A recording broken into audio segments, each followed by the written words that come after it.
Welcome to TOEFL's Wednesday review series here on YouTube. My name is Leah.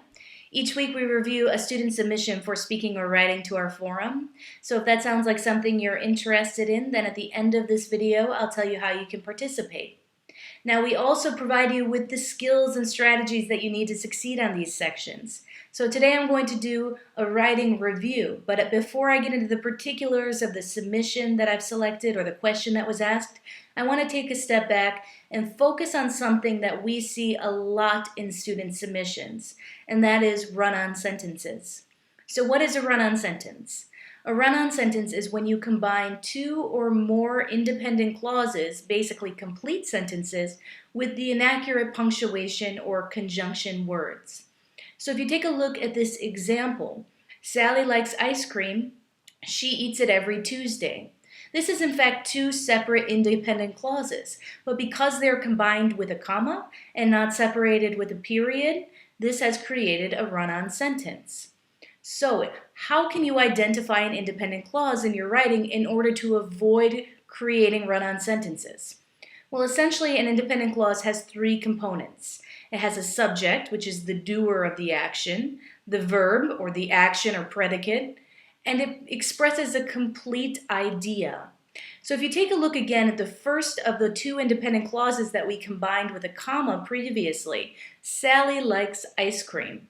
In this particular sentence, Sally is our subject, likes is our verb. And because in this particular case, likes is a transitive verb, that means we need an object. Now, I'm not going to get into the particulars of transitive and intransitive verbs, but essentially what this means is if you consider just the subject and verb, Sally likes, then what question do you ask yourself? Sally likes what? So this is a transitive verb because it requires an object in order to become a complete idea. So this sentence in and of itself has these three components. It contains a subject, it contains a verb, and it expresses a complete idea. Sally likes ice cream. So if you're using simple sentences, which is completely okay to do on the TOEFL, then this is where you should put a period and end this sentence. So if you go back to our original example of a run-on sentence, Sally likes ice cream, she eats it every day. Now we'll put that period after ice cream and capitalize the S in she. So we have used the correct punctuation and we've avoided creating a run-on sentence, which we did previously. So like I said, we see this a lot in student work. So when you're working through your essays, ask yourself if each clause that you've written contains those three components. And if it does, just end it with a period, capitalize the first letter of the next sentence, and start a new sentence. If you're comfortable using conjunction words or the appropriate punctuation, and you want to build more complex sentences, that's fine. But if you're not sure how to use conjunction words, or you're not comfortable with it, like I said, simple sentences are completely okay, and it'll be easier ultimately for the clarity, the content, and the grammar of your essay if you just focus on those simple sentences. So ask yourself, does my sentence have these three components? And if it does, end it with a period and move on. So now I want to show you just one sentence from an essay that a student submitted to us this week. Before I do that, we will take a quick look at the question. Feel free to freeze the video at this point, write this question down so you can practice with it later if you'd like. Essentially, this question is asking whether you think educational programs are more beneficial on the radio or television. So it's an interesting question. We got a lot of great submissions. Thank you to all of the students that participated, but we're not really going to focus on content or grammar or any of the other particulars of our submission today. As I said, I just want to show you one sentence from one of the submissions we received. So here it is. I'm going to give you a moment to take a look at this sentence. As you can see, this is clearly an example of a run-on sentence. This student has used multiple commas where he or she should have separated the independent clauses with periods. Now, this student did use certain conjunction words. Some of them are used accurately, some of them are used inaccurately. But where they have been used inaccurately, again, we're just creating a run-on sentence. So what I want to do now is color code this sentence so that you can see it broken down into its separate independent clauses.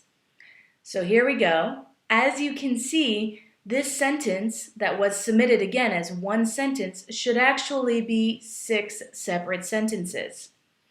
Now, as I said, there are a couple of instances where this student used the conjunction words, so we could have kept a longer, more complex sentence, but I separated it where those conjunction words were used inaccurately.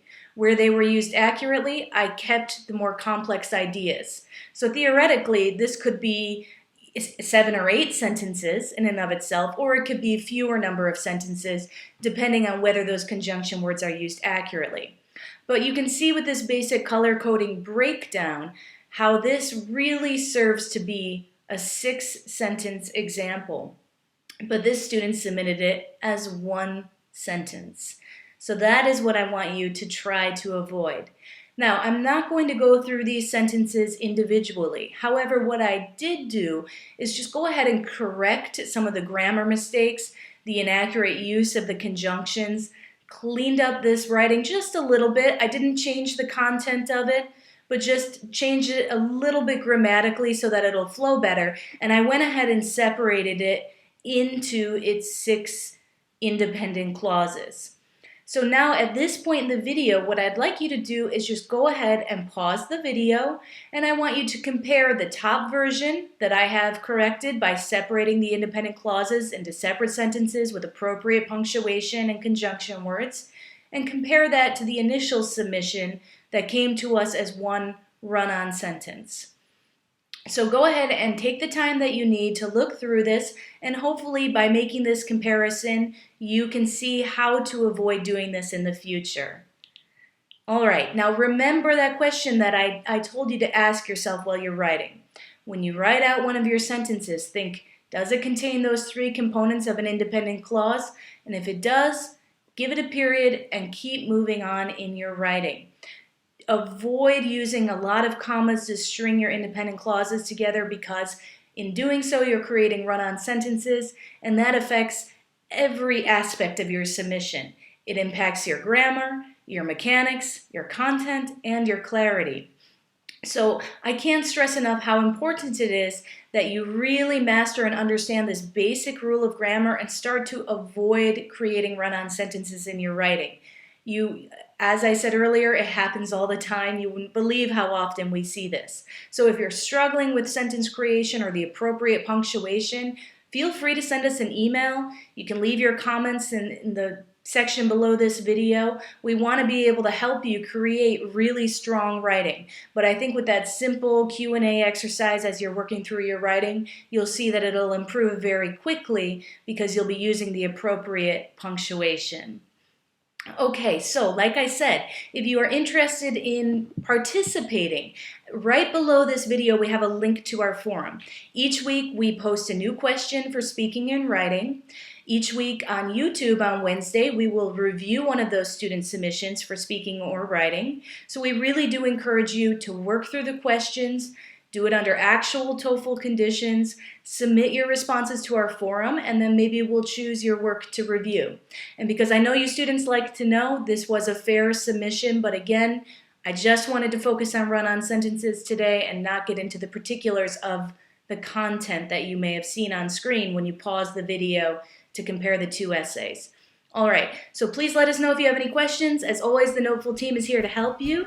Otherwise, best of luck with your studies this week, and we'll see you next Wednesday.